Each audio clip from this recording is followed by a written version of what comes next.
créatrice de la chair. Les frères sont là.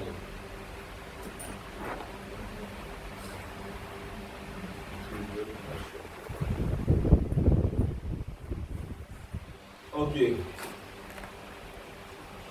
Donc l'être humain est composé de quoi?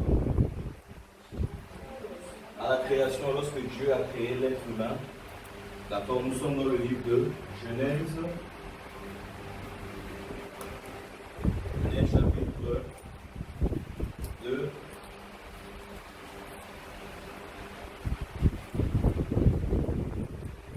Genèse chapitre 2. Quel verset?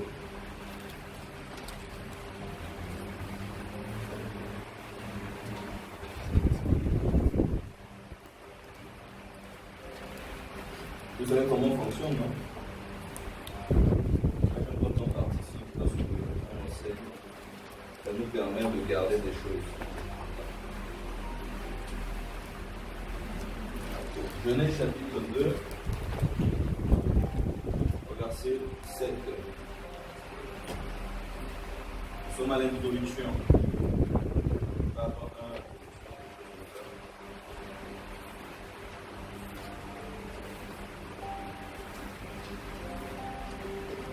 Genèse chapitre 2, au verset 7.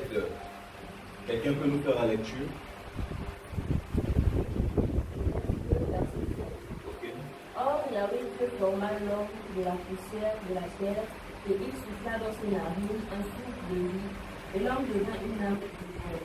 Et Yahweh Dieu porta un paradis dans le ventre du côté de l'Orient, et il punit l'homme qui avait formé. Ok. L'Éternel Dieu forma l'homme de la poussière de la terre. D'accord? Donc l'Éternel Dieu formé là, c'est quoi? Pardon? Ouais, tu vas déjà dans la profondeur du grec, de l'hébreu, il y a ça. Il parle de formé par la pression. Okay. Et le terme formé, un peu, c'est quoi son synonyme? Façonné, créé. Donc, lorsque l'homme a été créé, on voit que l'homme a été tiré de la poussière de la terre. D'accord? Et ensuite, on nous dit, il souffla dans ses narines. Vous comprenez? Donc, le corps, en réalité, c'est la poussière. Voilà l'homme, Adam, qui était en train d'être façonné par le Seigneur, et Dieu a pris la poussière pour former le corps. Vous comprenez? Donc la chair, c'est la poussière. Mais cette poussière, d'accord, ou ce corps qui a été formé par Dieu, ne pouvait pas réagir, d'accord, parler, marcher, manger, d'accord, réfléchir, si Dieu n'avait pas ajouté autre chose en elle. Vous comprenez? Alors, la Bible nous dit que, verset 7, il souffla dans ses narines un souffle de vie. Donc, l'homme est composé, si on parle de la composition de l'homme avec grand H, composition de l'homme. Donc l'homme est composé de la chair. Le souffle de vie là, c'est quoi? L'esprit. L'esprit en question, c'est quoi? Le Saint-Esprit. L'esprit humain. L'esprit de l'homme. Donc l'esprit. Et la suite, on nous dit.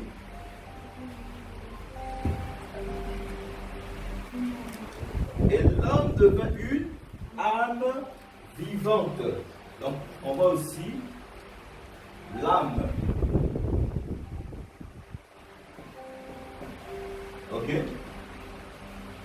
Donc, l'homme est composé de la chair, de l'esprit, de l'âme. Donc, on nous montre que la première chose qui a été créée, c'est la chair. La seconde, c'est l'esprit, parce que Dieu a soufflé. D'accord? Ensuite, la troisième, c'est l'âme, le siège des émotions. D'accord? Donc il n'a pas voulu que l'homme soit un robot. Vous comprenez? Voilà. Mais ne pas mettre l'esprit et l'âme. L'homme serait comme un robot, pas à gauche, machin, etc. D'accord? Mais il a voulu que l'homme puisse avoir de l'esprit, donc l'intelligence, qui puisse réfléchir, l'âme qui puisse ressentir, voilà, les émotions, s'exprimer. D'accord? Donc en gros, Dieu a créé l'homme libre. Vous comprenez?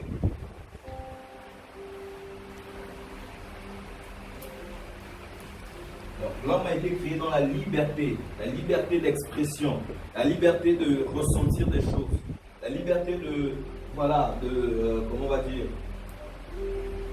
de s'exprimer, la liberté de manger, la liberté de, voilà, de faire ce qu'il veut faire, d'accord, mais sous le contrôle de Dieu. Amen. Hein? Après ça, lorsque Dieu a créé l'homme, Dieu va lui donner la charge de veiller sur le jardin, d'accord, d'Éden. Pourquoi? Parce que, effectivement,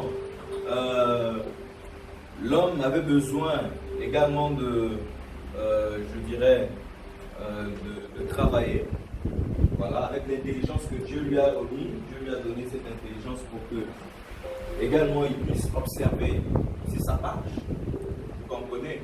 Il a mis l'esprit, bon, écoutez, il regarde quelqu'un, il dit, bon, toi c'est le lion, il regarde un animal, et donc toi je t'ai appelé lion, toi je t'ai appelé chat, toi je t'ai appelé comme ça. Et on voit que l'intelligence que Dieu a donnée à l'homme, ça fonctionne. Vous comprenez? Voilà. Et également, permettre à l'homme de pouvoir s'exprimer dans son autorité, parce que Dieu lui avait confié une autorité par rapport à la gestion du monde, à la gestion du jardin. Vous comprenez? L'autorité sur les animaux. Amen. Hein? Ok. Alors, pendant que l'homme est dans son travail dans le jardin, Dieu va lui donner une femme semblable à lui, avec la chair également. Et de l'autre côté, Dieu va leur montrer comme leurs limites. Vous comprenez? Au départ, lorsque Dieu a créé l'homme, c'était pour que l'homme vive éternellement libre. Vous comprenez? Éternellement libre. Pour que l'homme vive éternellement dans la sainteté. Vous comprenez?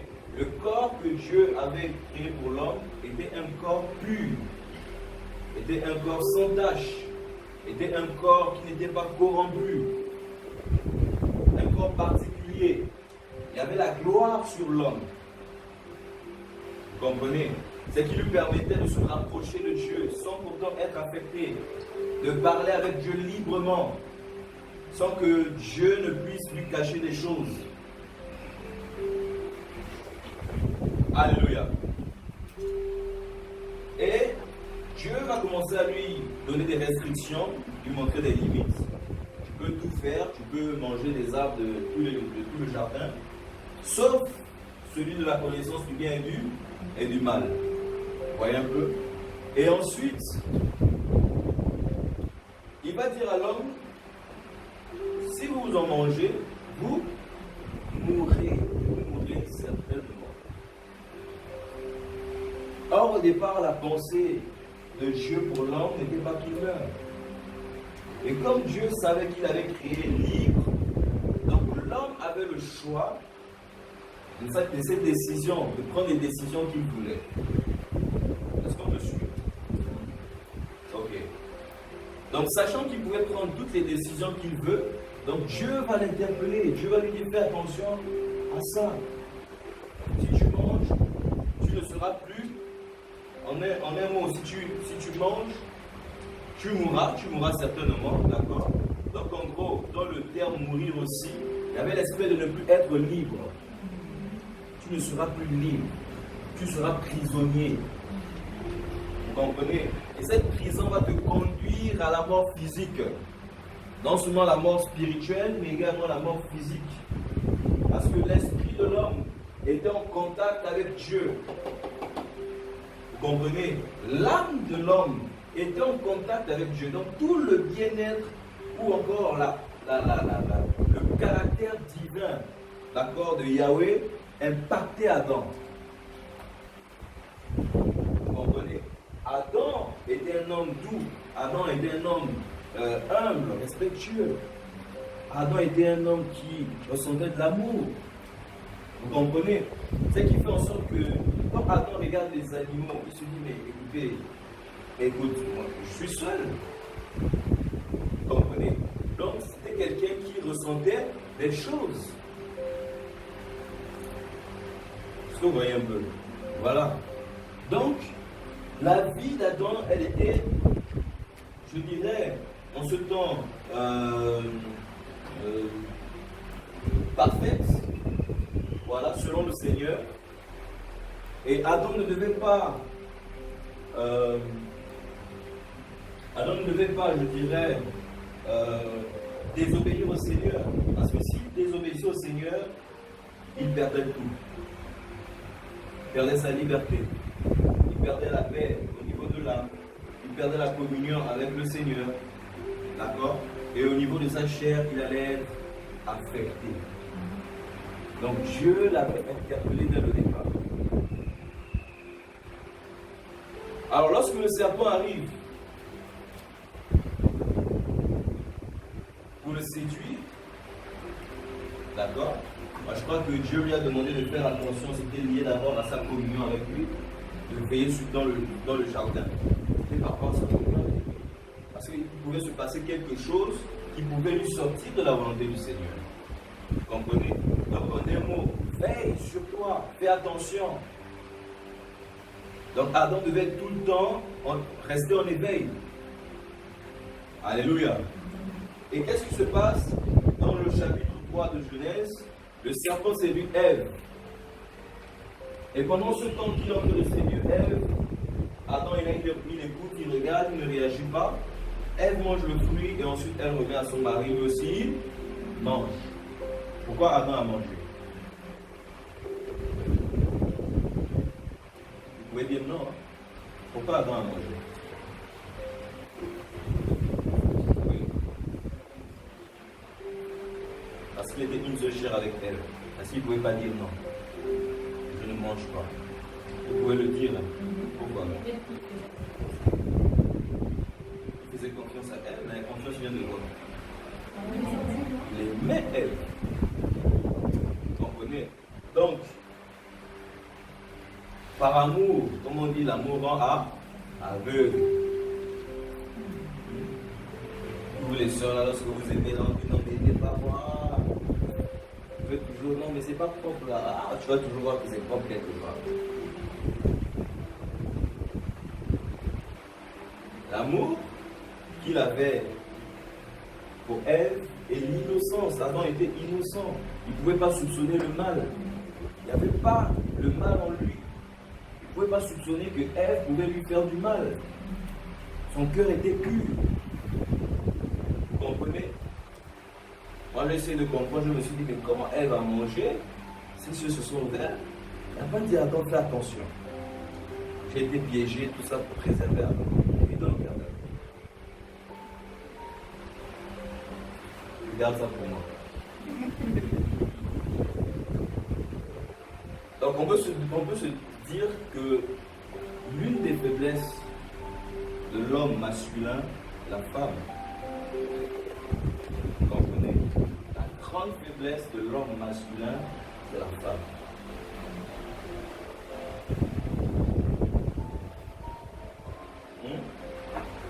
Alors lorsqu'il perd, il va manger le fruit de l'arbre défendu du bien et du mal, leurs yeux vont s'ouvrir. Leurs yeux vont s'ouvrir quant à quoi? Quant au mal, quant au monde de ténèbres. Donc qu'est-ce qui va se passer automatiquement? L'esprit sera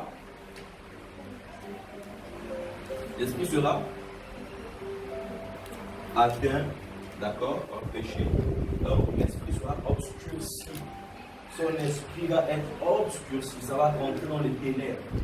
Vous comprenez? L'âme d'Adam qui était pure, l'innocence, d'accord?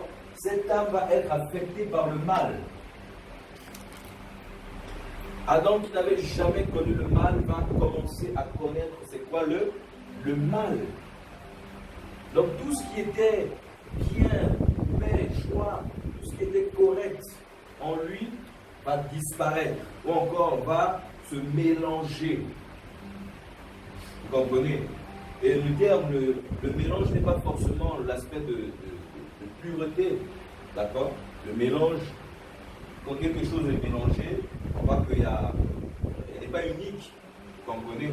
Voilà. Donc du coup, l'âme d'Adam rentre aussi dans les ténèbres, dans le mal. Vous comprenez? Et qu'est-ce qui va aussi entrer dans les ténèbres? La chair. La chair va se corrompre. Donc toute la nature de l'homme va être atteinte, d'accord, par le péché.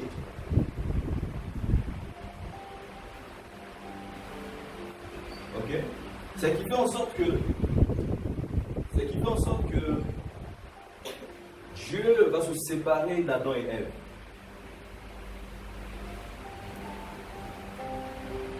Et en se séparant, Dieu va trouver une solution, il va tuer un animal, il va montrer à Adam et Ève comment ça se passe. Il va les couvrir, etc. Et en réalité, je crois qu'il les a montré comment faire pour avoir de nouveau la communion avec lui. Parce que lorsqu'on regarde dans Genèse chapitre 4, on voit que Abel et Caïn savaient comment il fallait s'approcher. Je crois que ce sont les parents qui les ont appris ces choses. Bref. Alors la chair affectée par le péché va commencer à montrer le fruit, d'accord, de la profondeur du mal qui est en elle. Vous comprenez? La jalousie, la haine, donc Caïn et Abel, vous comprenez? Et ensuite, Caïn va tuer son frère.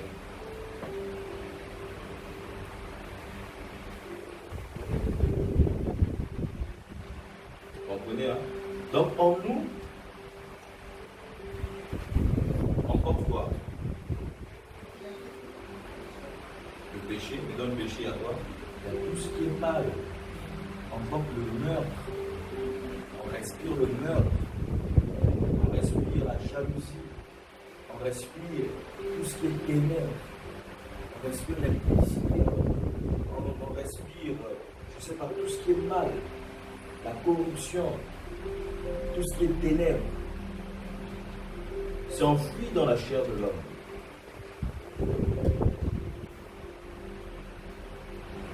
Vous comprenez? Et Dieu leur donne la punition avant de sortir. Il donne, comment on va appeler ça, une sanction. Voilà. Et il dit à l'homme que Dieu est poussière et Dieu retournera dans la poussière à cause du péché. Donc tout ce temps que nous sommes appelés à mourir. Tout ce temps que nous sommes appelés à repartir sur la terre. À cause du fait que la créature de Dieu, que Dieu avait créée dès le départ, a été affectée, a été corrompue par le mal. Donc du coup, lorsqu'on est sans Dieu, Dieu ne nous reconnaît pas comme étant, d'accord, ses fils, ses enfants. Parce que l'esprit, le souffle de vie qu'il a mis en nous, a été corrompu. L'âme qu'il a donnée au départ a été corrompue. Le corps aussi a été corrompu. Vous comprenez? Et pour ma part, j'estime que ça a été une grande douleur pour Dieu. Dieu a certainement eu mal. Parce que ses projets pour Adam, ce n'est plus pas ça. Amen. Alors qu'est-ce que Dieu fait? Il va envoyer qui? Il va envoyer Jésus. D'accord? Jésus-Christ, donc c'est-à-dire Dieu lui-même, fait chair. Il va venir mourir pour les hommes. Pour réconcilier l'homme avec Dieu. Vous comprenez? Je vous donne ce schéma pour que vous commenciez à comprendre le départ, comment ça a commencé, comment est-ce que la chair, c'est les choses que nous connaissons, d'accord? Et au fur et à mesure, pourquoi les hommes réagissent comme ça? Pourquoi le monde est devenu comme ça? Pourquoi, même au milieu chrétien, on peut réagir d'une certaine manière, même le péché nous affecte? Pourquoi en tant que chrétien, on ressent encore certaines choses, certains désirs, certaines passions? Vous comprenez? Il y a eu un départ. Alléluia.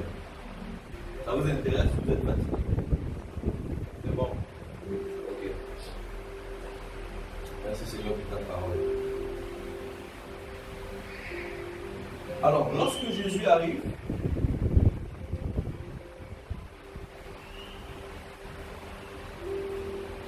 il va dire quoi aux hommes? Repentez, car le royaume des cieux est. Pourquoi les hommes devraient se repentir?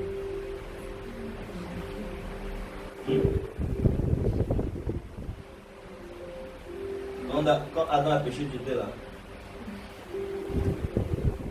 On a hérité du péché d'Adam et Ève. Ok? On va lire un passage dans Romains chapitre 5.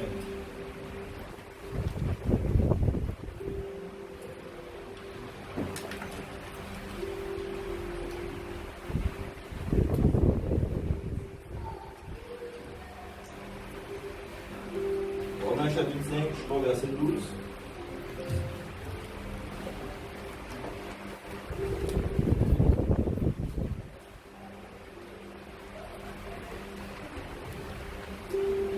Quelqu'un peut lire rapidement. Romains chapitre 5, verset 12. C'est pourquoi, de même que par le moyen d'un seul être humain, le péché est entré dans le monde, et par le moyen du péché, la mort, et qu'ainsi la mort s'est étendue sur tous les humains, par lesquels tous péchèrent. Ok. C'est pourquoi, comme par un seul homme, le péché est entré dans le monde, donc par un seul homme, on parle de Adam, le péché est entré dans le monde. On dit, et par le péché, la mort. D'accord? Donc, on voit ici la mort spirituelle et la mort physique. Ok? Et ensuite, on nous dit, et qu'ainsi la mort s'est étendue sur tous les hommes, vous et moi, donc toutes les personnes qui naissent d'un rapport sexuel entre un homme et une femme, d'accord, qui sortent de cette union, automatiquement héritent autant pour moi du péché d'Adam et Ève. Donc automatiquement, il est sous la condamnation, sous le jugement de Dieu. Vous comprenez? Et le plan divin de Jésus était de récupérer l'homme qu'il avait perdu dans le jardin d'Éden. Et ne pas le récupérer comme il était avant, mais le récupérer encore meilleur. Amen. Et on nous dit, la mort s'est étendue sur tous les hommes parce que tous ont péché. Donc nous avons péché, nous sommes sous la condamnation. Nous étions sous la condamnation, pour ceux qui n'ont pas donné leur vie à Jésus. Donc tous les hommes sont sous la condamnation. Vous comprenez? On va prendre un passage dans le livre de 1 Corinthiens.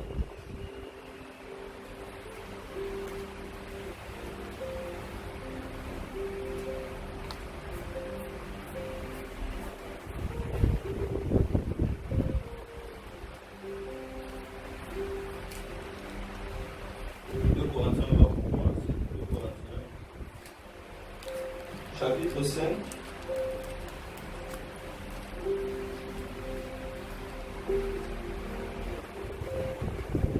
Chapitre 5.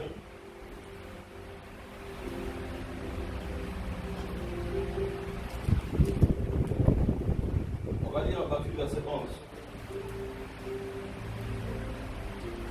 11 à 21.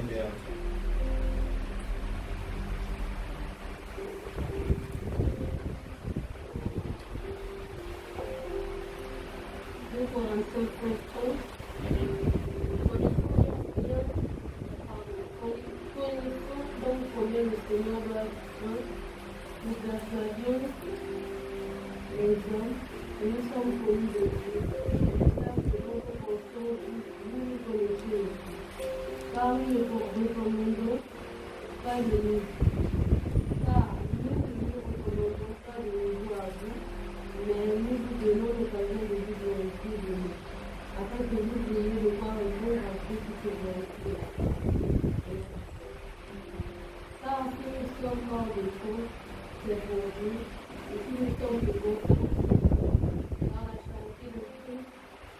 liée étroitement car nous estimons que si nous fions de l'ordre, alors tout sont morts. Et qui est mort aussi, afin que ceux qui vivent le vivent à le gouvernement de Rome.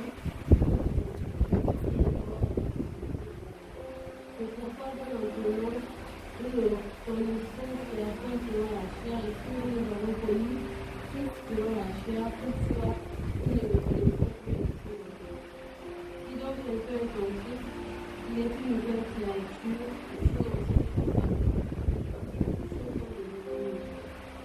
or, tout cela vient de Dieu, qui nous a réconciliés avec lui par Jésus, et qui nous a donné le service de la réconciliation.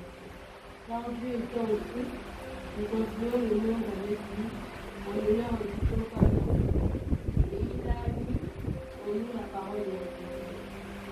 Nous sommes donc ambassadeurs pour Christ, et c'est comme si Dieu nous exaltait par nous et par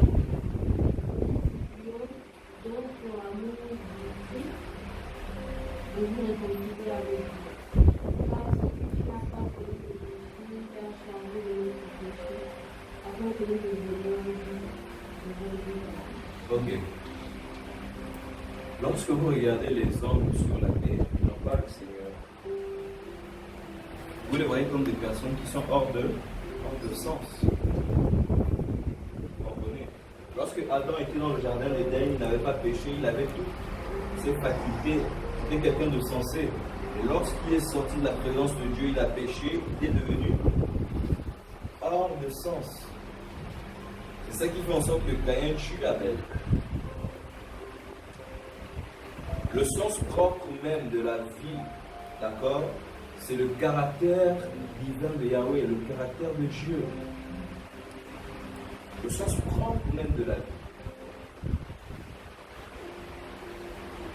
Tous les hommes devraient avoir ce caractère, ce comportement, cette attitude, cette souplesse que Dieu a, cet amour que Dieu a, cette vérité, cette justice que Dieu a. Et à cause de la corruption dans laquelle Adam est rentré, ça a affecté tous les hommes. Alors on a l'impression que les hommes sont devenus un peu comme fous. Vous comprenez?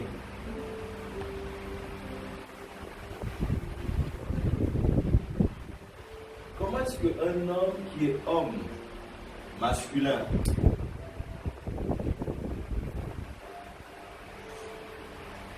va décider de changer de sexe, va décider de devenir une femme, va prendre des hormones pour que les hanches poussent,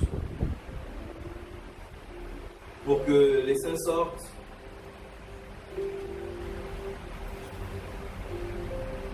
pour que la voix ne soit plus rauque. Est-ce que c'est pas la folie? Le monde est dans une telle confusion, dans une telle folie, que les gens ne savent même plus à quel sens se trouver. Les gens se demandent, mais finalement, est-ce que c'est l'homme qui est comme ça? Qu'est-ce qui se passe, etc. Pourquoi l'homme est en train de faire des choses assez terribles?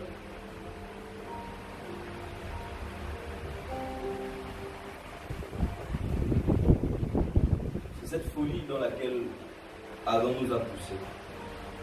Et en plus de ça, lorsqu'on parle de corps, d'accord?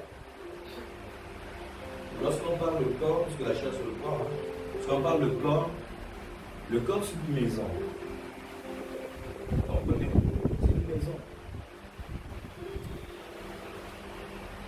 Et qui dit maison, il doit y avoir des habitants.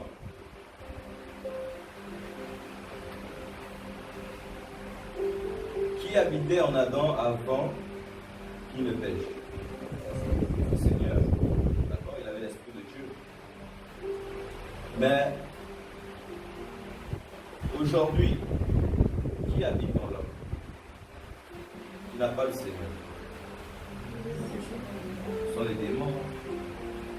Donc ce sont les démons qui poussent l'homme à aller encore de plus en plus dans sa folie. En dehors du fait que la chair est déjà affectée, mais il le met encore sous pression. Il met l'homme, d'accord, dans l'esclavage.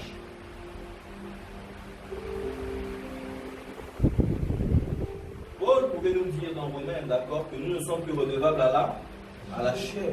Pour vivre comment?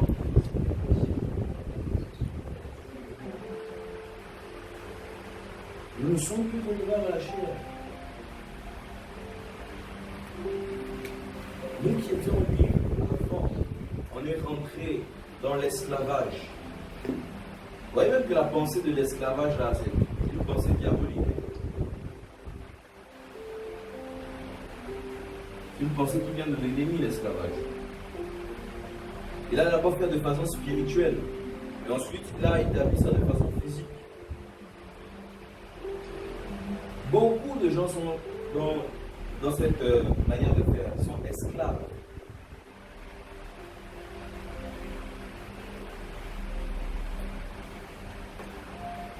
Et on nous fait comprendre ici, dans 2 Corinthiens chapitre 5, connaissons donc la crainte du Seigneur, nous cherchons à connaître les hommes. Et on nous dit, nous cherchons à convaincre les hommes. Dieu nous connaît et j'espère que dans vos consciences, vous nous connaissez aussi.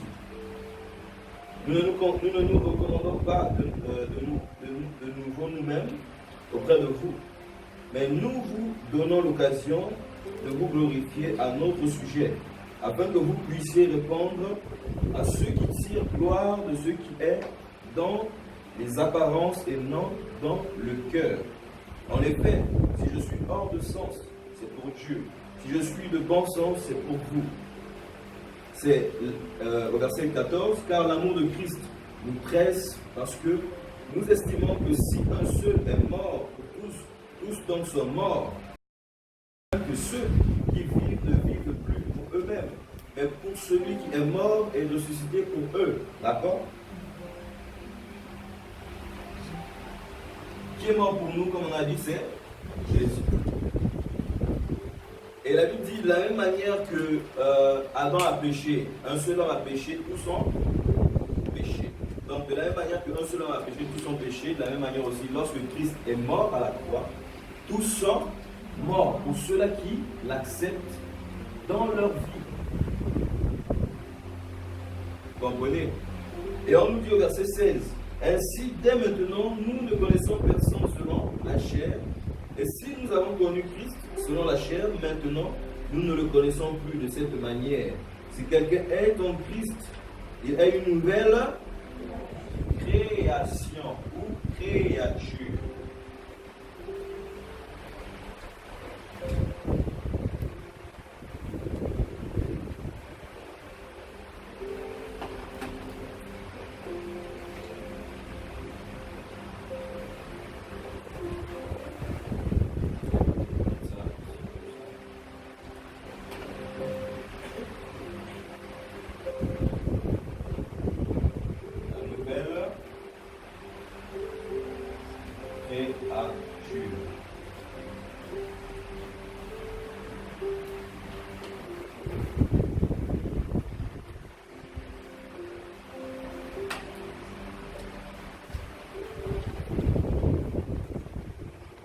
Si on parle de nouvelle créature, c'est qu'il y a une ancienne. D'accord?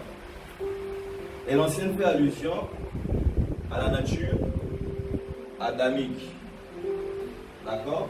Dans laquelle tous les hommes étaient, ou encore, dans laquelle tous les hommes sont emprisonnés. Donc lorsque un enfant naît, il est déjà dans cette prison. Spirituellement, il est dans cette prison. Physiquement, il est dans cette prison. La prison du péché. La prison de la chair.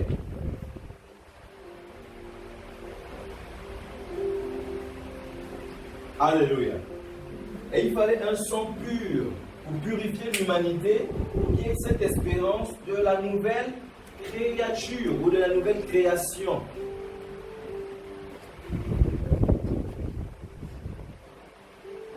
De quelle créature ici il s'agit?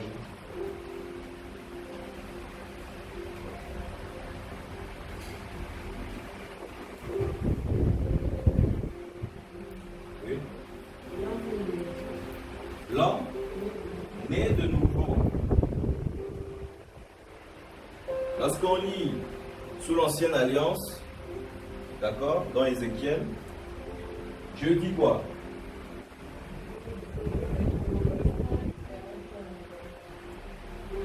Il nous donnera. C'est pas sûr. On va lire Ésaïe. Ézéchiel combien? 36.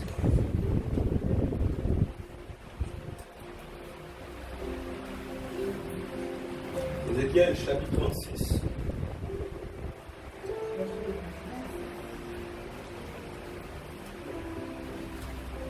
On va lire à partir du verset 24.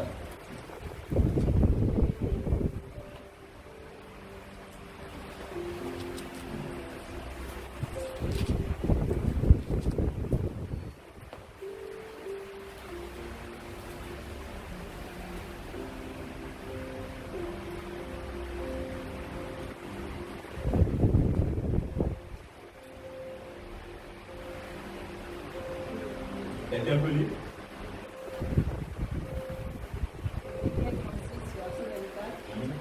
Je vous retirerai donc les nations, et je vous rassemblerai de tous les pays, et je vous ramènerai dans votre pays. Je répandrai sur vous des eaux pures, et vous serez purifiés. Je vous purifierai de toutes vos souillures, de tous vos idoles. Je vous donnerai un cœur nouveau, et je mettrai en vous un esprit nouveau. Je donnerai de votre corps le cœur de pierre, et je vous donnerai un cœur de chair. Je mettrai en vous mon esprit. Je ferai que vous marcher dans mes statuts, et que vous gardiez mes ordonnances pour les pratiquer. Et vous habiterez dans le pays que j'ai donné à vos pères. Vous serez mon peuple, je vous délivrerai de toutes vos souillures. Je vous appellerai le froment, et je multiplierai, et je ne vous enverrai plus la famine. Ok. Le Seigneur dit ici, au travers de Ézéchiel, je vous retirerai d'entre les nations, et je vous rassemblerai de tous les pays, et je vous ramènerai dans votre pays. C'est vrai qu'il s'adresse ici à Israël, d'accord, aux Juifs, mais également c'est une portée spirituelle qui touche les nations, d'accord. Et on dit, au verset 27, je répandrai sur vous une eau pure, et vous serez purifiés.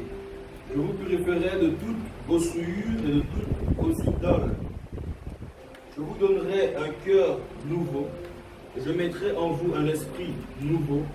J'ôterai de votre corps le cœur de pierre. Et je vous donnerai un cœur de chair.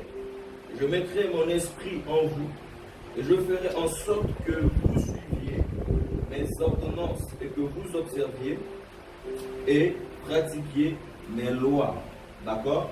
Donc lorsque Adam a péché, l'homme n'avait plus de force pour écouter, ou encore ne pouvait plus écouter Dieu. Il n'avait plus de force pour craindre Dieu, obéir au commandement de Yahweh. Il n'avait plus cette force, cette capacité. Il avait perdu à cause du péché. Donc Dieu, ici, au travers d'Ézéchiel, il y a cette portée spirituelle qui va rassurer non seulement les Juifs, mais également toutes les personnes qui vont croire en lui. Vous comprenez? Il va leur donner un esprit nouveau, un cœur nouveau, d'accord? Il y mettra en eux son esprit et il fera tout pour qu'ils puissent pratiquer sa justice ou encore ses lois. Amen. Hein? Vous comprenez quelque chose comme ça? Ça vous intéresse? On va aller pas à pas. Donc dans la nouvelle créature, lorsque Dieu touche la nouvelle créature, il touche quoi? La nouvelle créature ici, il s'agit de qui? Il s'agit de l'homme. Donc comme on dit au départ, d'accord? Et il dit, il va faire quoi?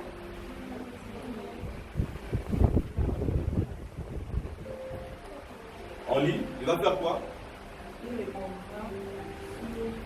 répondra sur et vous serez nettoyés. Ok, donc l'eau en question, c'est la parole. L'eau de la parole. Donc au travers de la parole viendra nettoyer. D'accord? Et ensuite? Je vous nettoyerai de toutes vos souillures et de toutes vos idoles. Ok. Je vous donnerai un nouveau cœur et mettrai au-dedans de vous un esprit nouveau. Ok, donc Dieu va restaurer l'esprit de l'homme. D'accord? Il va restaurer l'esprit de l'homme en mettant son esprit également. Et ensuite, il va faire quoi? Je ferai de votre chair de cœur de pierre et je vous donnerai un cœur de chair. Et je mettrai mon esprit au-dedans de vous et je ferai en sorte que vous suiviez mes ordonnances. Ok. Dans la nouvelle créature, la nouvelle création, il y a l'aspect de la réparation. Vous comprenez un peu? Il y a l'aspect de la réparation. C'est-à-dire que Dieu a programmé, réparé tout ce qui avait été détruit en l'homme. Donc lorsque l'homme était dans l'obscurité, Dieu lui promet qu'au travers des Écritures, au travers de la parole, il viendra nettoyer son cœur. Il viendra restaurer son esprit. Son esprit qui ne pouvait plus rentrer en communion avec lui. Il viendra le restaurer. Vous comprenez? C'est qu'il faut aujourd'hui que tout disciple de Jésus, d'accord, en lui, son esprit est régénéré, restauré, réparé. Et automatiquement, il peut y avoir une communion avec Dieu. Comme au départ avec Adam. Vous saisissez? Et ensuite, Dieu dit, il va mettre quoi? Un cœur? Un cœur nouveau. D'accord? Le cœur qui était dans quoi? Je donnerai de votre chair le cœur de pierre et je vous donnerai un cœur de chair. Et je mettrai mon esprit au-dedans de vous. Ok. Je ferai en sorte que vous suiviez mes ordonnances. Ok. Le cœur de chair en question, c'est quoi? L'âme. Une âme sensible. Vous comprenez? Lorsque Adam a été affecté, son cœur s'est endurci. La Bible nous dit que le péché endurcit. Vous comprenez? C'est dans quel passage? Hébreu? On lit? On le lit?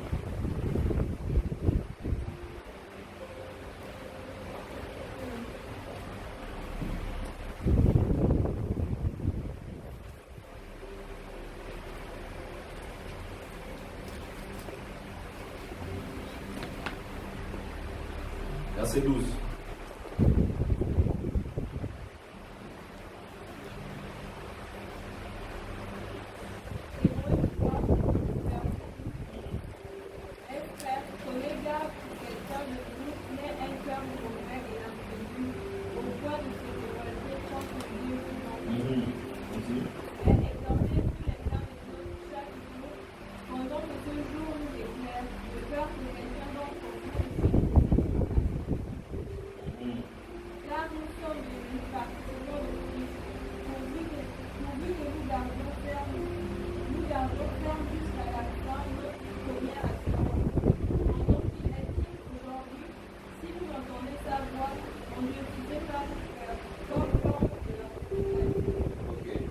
On nous dit ici, prenez garde au verset 12, frère, que quelqu'un de vous n'ait un cœur mauvais et imprévu, au point de se détourner du Dieu vivant, mais exhortez-vous les uns les autres, chaque jour, aussi longtemps qu'on peut dire aujourd'hui, afin qu'aucun de vous ne s'endurcisse par la séduction du péché. Vous comprenez?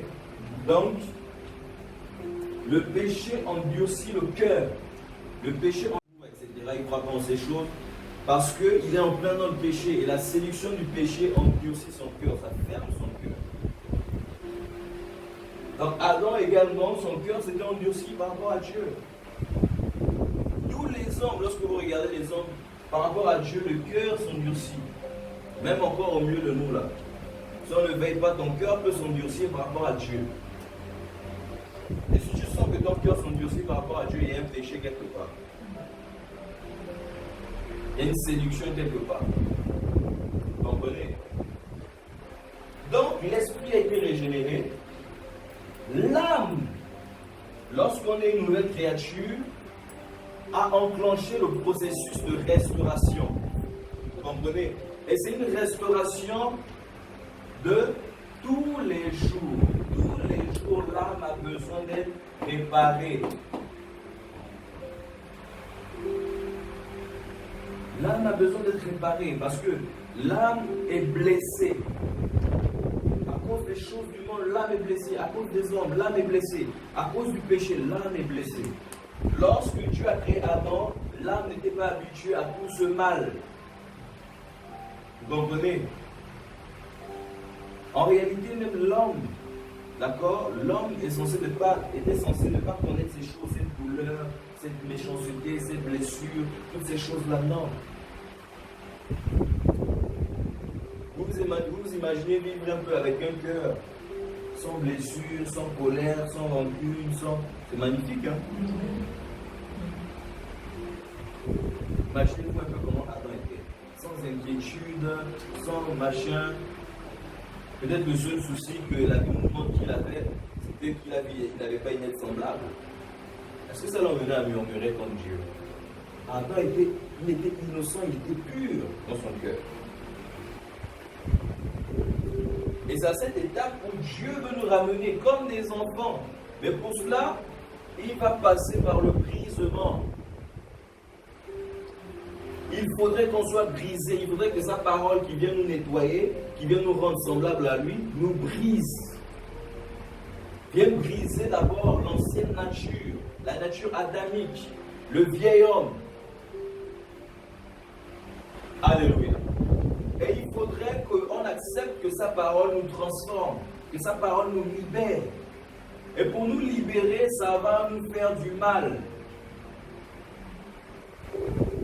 Alléluia. Pourquoi? Parce que le corps que l'âme est reliée au corps, à la chair.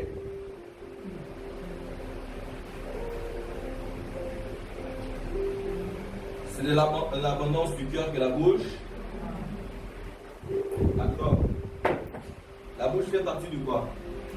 Du corps. Donc lorsqu'elle parle comme ça, c'est ce qui vient du cœur. Donc on voit que l'âme est reliée au corps. Alléluia.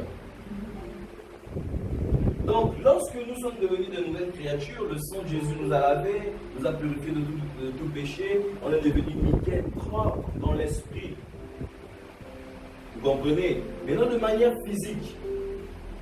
Parce que nous ne sommes pas encore morts, on peut ressentir, d'accord, qu'il n'y a pas encore, je dirais, une séparation définitive avec la nature d'Adam. Vous comprenez? On porte encore la nature du premier Adam.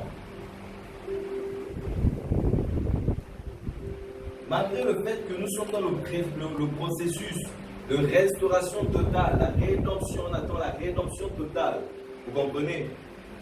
La rédemption totale, c'est lorsque, on a parlé de ça la dernière fois, le son de la trompette, d'accord? Lorsque Jésus reviendra chercher son église. Déjà l'église va entrer dans la rédemption totale, donc le corps adamique là, d'accord, sera transformé, changé. On va revêtir notre corps de la nouvelle créature, de la nouvelle création. Vous comprenez? Pour le moment, là pas encore, on va progressivement vers la transformation. C'est comme un papillon, vous voyez la transformation du papillon. Il commence comment? Chenille. Après, Donc il commence d'abord dans une sorte de cocon, tout ça, machin. Ensuite il sort du cocon, chenille, après, papillon. Vous comprenez? Voilà, donc nous sommes comme dans ce processus-là. Ce qui fait en sorte que nous ne sommes pas totalement parfaits. Voilà pourquoi, en tant qu'être humain, il ne faut pas déjà se montrer comme si tu es arrivé. Quand les autres font des erreurs, tu veux montrer que tu n'es pas arrivé. Tu es dans le processus, tu es pareil. C'est juste que l'autre n'a pas veillé, il se trouvait dans des conditions qu'il ne fallait pas. Vous comprenez? Donc, en tant que disciple de Jésus, la Bible nous demande d'être parfait. Vous comprenez? Voilà. De tendre vers la perfection. C'est ça le but, c'est ça l'objectif. Donc l'âme a besoin de réparation. Et qu'est-ce qui répare l'âme? La parole de Dieu. Nous sommes dans le psaume chapitre 8. 8. Je ne me trompe pas, on va regarder ça rapidement.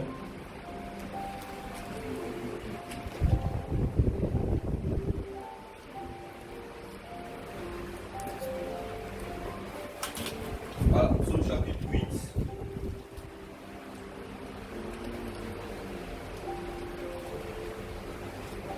Je ne me trompe pas.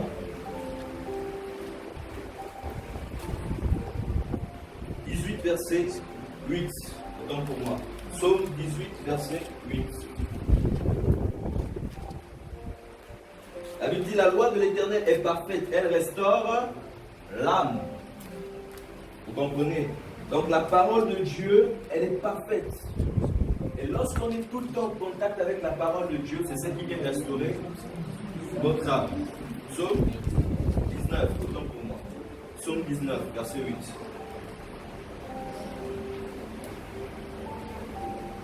Psaume 19, verset 8. La loi de l'Éternel est parfaite, elle restaure l'âme.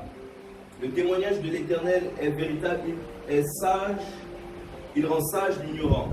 D'accord? Donc, ce qui fait en sorte que si tous les jours nous sommes en contact avec la parole de Dieu, notre âme sera restaurée. Donc, si tu as du mal à rester en contact avec la parole de Dieu, de méditer, de prier, tout ça là, tu auras du mal aussi à être régénéré totalement au niveau de l'âme. Or, ton âme a besoin de transformation, de guérison. Vous comprenez? Ce qui fait en sorte que si tu ne veilles pas, tu vas donner un mauvais rendu autour de toi. Amen. Au verset 9, on dit: les ordonnances de l'Éternel sont droites, elles réjouissent le cœur. Les commandements de l'Éternel sont purs, ils éclairent les yeux. D'accord? On dit au verset 10: la crainte de l'Éternel est pure, elle subsiste à toujours, les jugements de l'Éternel sont vrais, ils sont tous justes. Psaume 23, verset 3.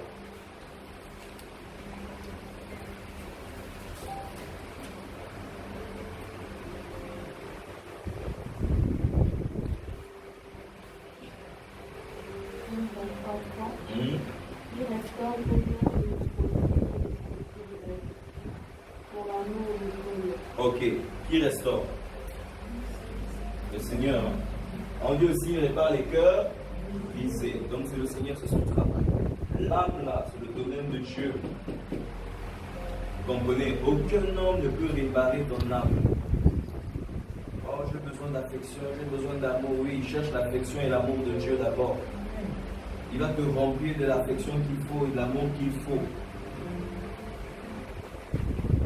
Alléluia. Ce n'est pas l'affection de l'homme ou de quelqu'un que tu dois chercher. Alors pourquoi je dis: moi je ne m'attache pas aux hommes. Je m'attache à Dieu parce que c'est lui qui répare bien mon cœur.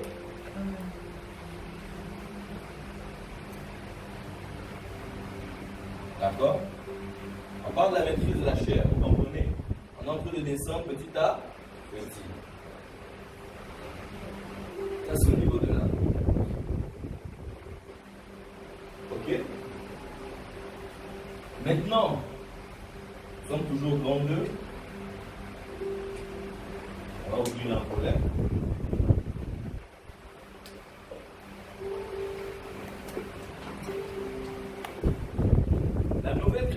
nous sommes devenus, malgré le fait que notre esprit est régénéré, notre âme est dans le processus de transformation, d'accord? Mais notre chair, on a l'impression qu'elle est rebelle. Ou bien, elle est rebelle. La parole de Dieu qui vient nettoyer notre vie nous montre qu'il ne faut plus écouter la musique du monde. Mais toi, quand tu marches vers la brioche dorée, il y a la musique, tu commences à taper un peu. Après, tu sens que l'Esprit de Dieu t'interpelle. Et qu'est-ce que tu fais? Tu arrêtes. Enfin, tu demandes pardon, ça, c'est un pardonnement. Ou bien, c'est déjà arrivé à qui? Ok, gloire à Dieu. Que Dieu vous bénisse pour votre sincérité. Bien, quand tu vas au champ, il y a toujours les ponts sonores là. Ça peut arriver.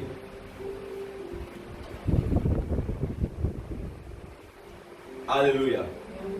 Alors, ici, on va parler de quelque chose qui nous intéresse nous tous, notre point central même du message.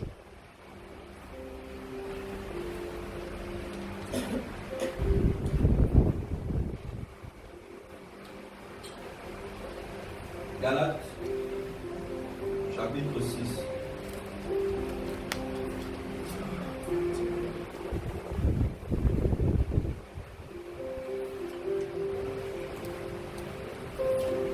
Galates, chapitre 6.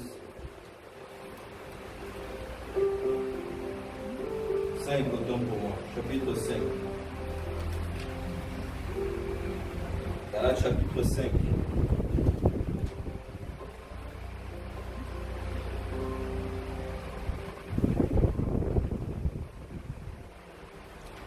À partir du verset 13.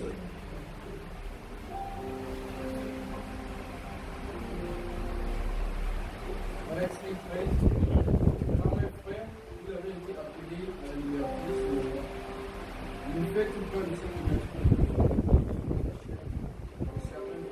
Servez-vous les uns les autres avec amour. Bien peu fort, s'il te plaît, c'est pour tout le monde que je veux. Car mes frères, vous avez été appelés à la liberté. Seulement, ne faites pas de cette liberté une passion de vie selon la chair, mais servez-vous les uns les autres avec amour. Ok, si on nous parle de liberté, c'est qu'on était esclave. Esclave de quoi? Péché. Donc tous qui n'ont pas le Seigneur sont esclaves du péché. Vous comprenez? Ils sont dans les liens, dans les chaînes. Et nous, lorsqu'on a donné notre vie à Jésus, le Seigneur nous a automatiquement libérés. Et la Bible dit quoi par la suite? Quand toute la loi est accomplie, dans cette seule parole, chacun va toucher toute la loi. Mais si vous vous demandez que vous dévorez les uns les autres, prenez garde que vous ne soyez détruits les uns par les autres. Je vous dis donc, marchez selon l'esprit, et vous n'accomplirez pas les désirs de la chair. Ok. Je vous dis donc, marchez selon l'esprit et vous n'accomplirez pas quoi? Ok. Les désirs de la chair.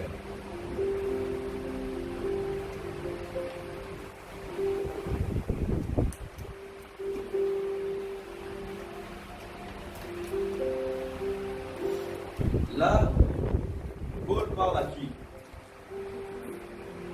Aux chrétiens. Donc ça signifie que les chrétiens aussi peuvent avoir des désirs charnels. Vous comprenez? Tout comme ceux qui sont dans le monde. Tout comme ceux qui sont emprisonnés par les désirs de la chair. Vous comprenez? Et la différence entre eux et nous, c'est quoi?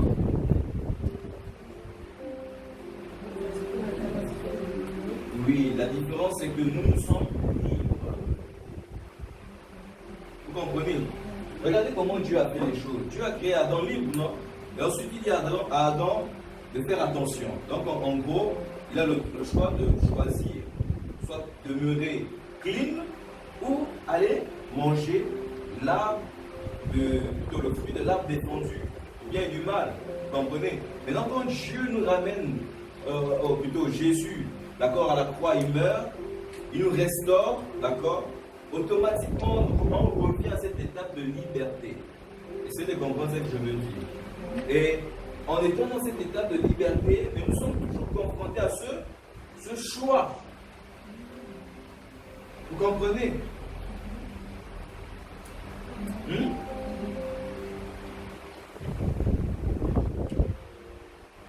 C'est comme si on a l'impression de se retrouver encore dans le jardin. Et Adam devait faire attention, il devait veiller sur le serpent qui devait venir certainement le séduire ou qui était le plus rusé, comme la Bible dit, dans le jardin. Il devait veiller. Donc nous sommes maintenant empruntés le train de ce monde, on doit veiller sur tout ce qu'il y a autour. Et là, ça se complique. Lorsqu'on parle de désir, ça fait allusion à quoi?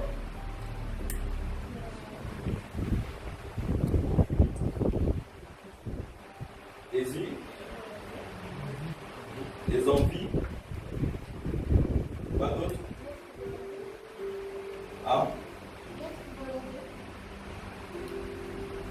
Non. Désir, quoi d'autre? Pardon? Penchant? Quoi? Passion? Quoi d'autre? Quoi d'autre? Il est où celui qui a des convoitises? Ok, parce que tu es loin. Vous êtes dans les 5. Ok, donc ça nous parle de désir.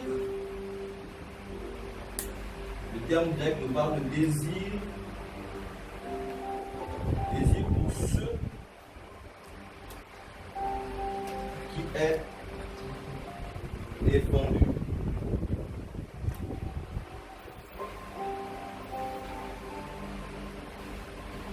De l'autre côté, on nous parle de convoitise.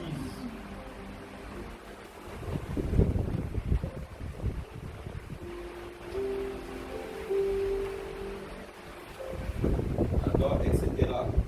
Donc, de l'autre côté, on parle aussi de luxure, etc.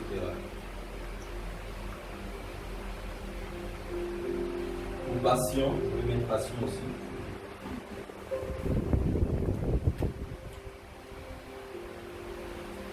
Passion. Voilà, etc.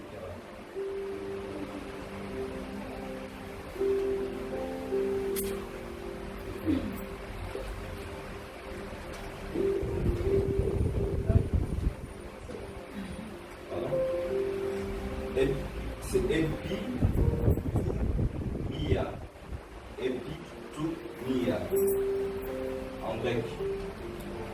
Epithumia, qui parle de désir pour ce qui est défendu.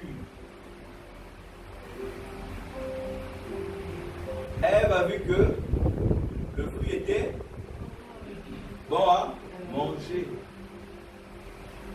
Donc, il y a eu quoi? La convoitise.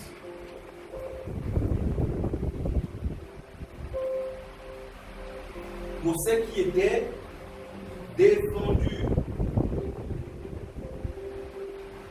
Et nous aujourd'hui, malgré le fait que nous avons l'Esprit de Dieu, la chair veut nous pousser vers ce qui est défendu.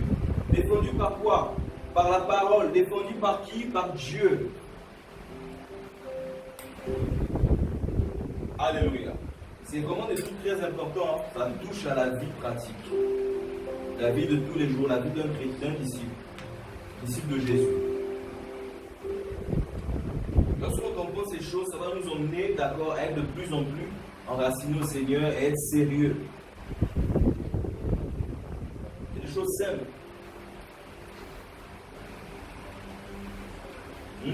Il faudrait se connaître soi-même, connaître ses faiblesses. Comme on dit, le thème c'est la maîtrise de la chair. Comment la maîtriser? Comment faire en sorte qu'elle soit assujettie? Et il faudra d'abord connaître, d'accord, qu'elle a des désirs, mais pas l'ignorer. Ne pas dire que oh, parce qu'on est chrétien, ça va marcher, etc. On n'a plus de désir, on fait semblant en jeu aux hypocrites. Il faut être vrai. Quand tu portes la chair, tu as des désirs. Quand tu portes la chair, tu as des désirs pour ce qui est défendu, pour ce qui est interdit. Vous comprenez? Ne jouons pas aux hypocrites là. Chrétiens, on est là, on fait comme si on était arrivé déjà au ciel. Nous ne sommes pas encore arrivés au ciel. Hein? Voilà. Donc il y a la convoitise aussi. Il y a des passions. Tout bien. 2 Timothée 2, 22.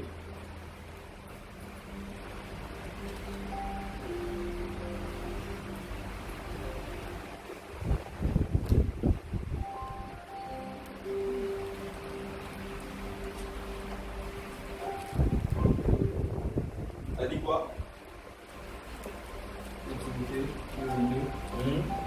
Mais fuis les désirs de la jeunesse, et recherche la justice, la foi, l'amour et la paix, avec ceux qui invoquent le Seigneur, avec ceux qui invoquent le Seigneur avec leur cœur. Ok.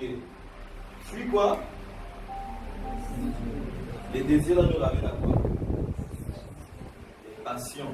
Ça nous ramène à quoi? Les œuvres de la chair, liées à la jeunesse.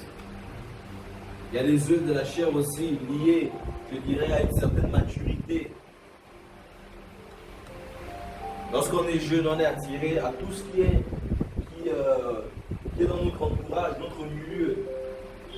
Certains sont attirés à la drogue, certains sont attirés à la musique, certains sont attirés à l'impudicité, certains sont attirés à beaucoup de choses. Comprenez? Nous, aujourd'hui, dans beaucoup d'assemblées, on fait rentrer ce qu'on appelle musique chrétienne, dite chrétienne. Comprenez?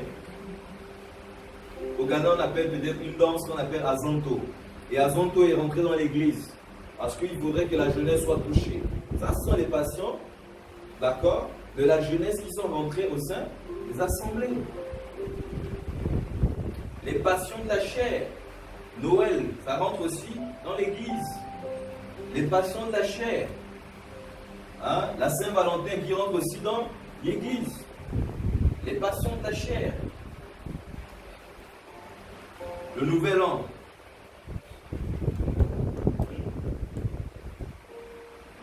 Tout ça est rentré aussi dans l'église.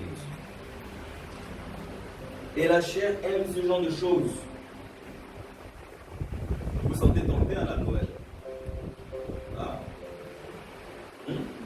La Noël qui se sont tentés, ou bien un peu. Ils sentent qu'il y a quelque chose là quand même. Voilà. Je me sens un peu mal à l'aise. Comment les autres fêtent Noël, moi je ne fête pas. La chair qui se plaint, elle pleure. Vous comprenez? Parce que la chair, elle vit encore. Elle n'est pas encore morte. Vous comprenez? La Bible dit que Christ a crucifié la chair avec ses de façon physique. De façon spirituelle, elle a déjà été vaincue. Et de façon physique, elle vit encore. Elle va te demander le sexe. Or, quand le Seigneur te dit il faut être dans la sanctification, dans la maîtrise de la chair. Prenez un passage dans 1 Thessaloniciens chapitre 3.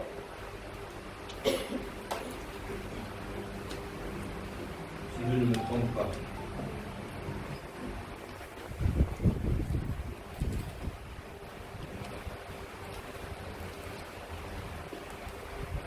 Chapitre 4.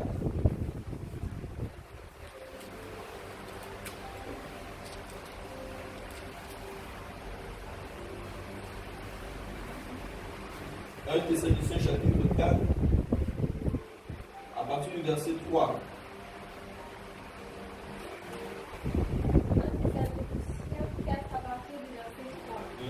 Car la volonté d'Élohim, c'est votre sanctification, que vous vous absteniez de relations sexuelles illicites. Que chacun de vous sache procéder sans vase dans la sanctification. Sans quoi?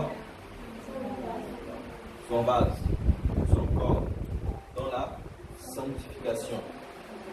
Donc il faut savoir posséder son corps dans la sanctification, maîtriser son corps, maîtriser sa chair dans la sanctification pour plaire à Dieu. Parce que l'objectif, c'est que nous puissions nous retrouver au ciel.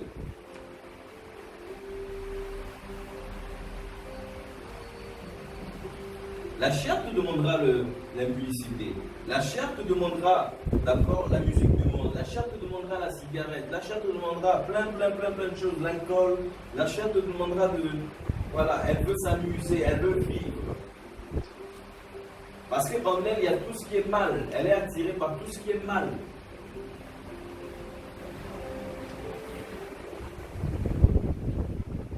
Comprenez? Donc on a vu ici une définition de la chair, donc des désirs de la chair. Donc on va désir de la chair. Epitoumai, Mia, autant pour moi, Mia, qui parle de désir pour ceux qui est défendu, convoitise, passion. Donc la chair va te demander de te masturber. Bon écoute, comme tu ne peux pas rentrer dans les rapports sexuels illicites avec des hommes, fais-toi du bien toi-même, masturbe-toi, touche-toi. Il faut avoir des mauvaises pensées. Si tu refuses de te toucher, alors là, elle va te presser au niveau des pensées. Regarde là, tu seras maintenant comme ivre. Tu regardes là-bas, tu regardes là-bas, tu regardes là-bas, comme ivre. Pour te faire céder. Elle a des caprices. Les désirs, la société caprice. Elle est capricieuse. J'ai faim.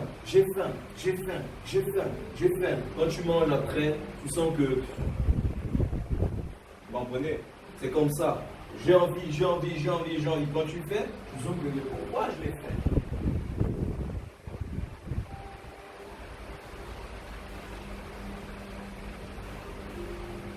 Et lorsqu'on parle de la chair, désir de la chair, c'est lié à nos sens.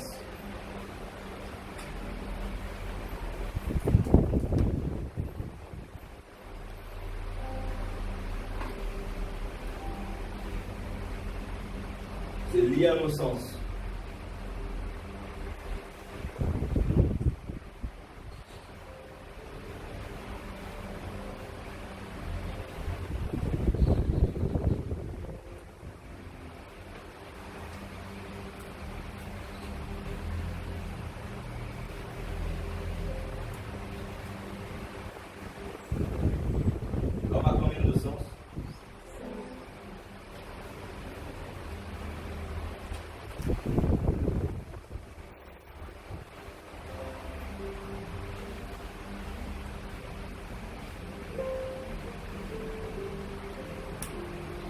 On va prendre lequel? On commence par lequel?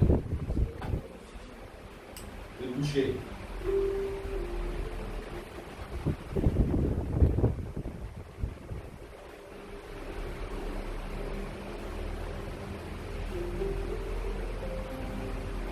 Le toucher, c'est au niveau de les mains. D'accord? La chair va vouloir se servir de ce sens, d'accord, de toucher les bras, les pieds, pour faire le mal. Vous comprenez? Pour faire le mal.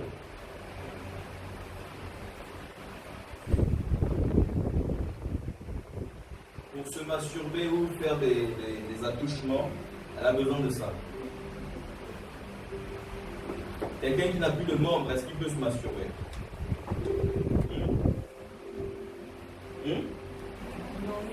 Si.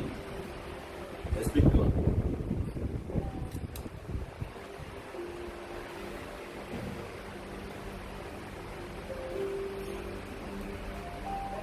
C'est bizarre.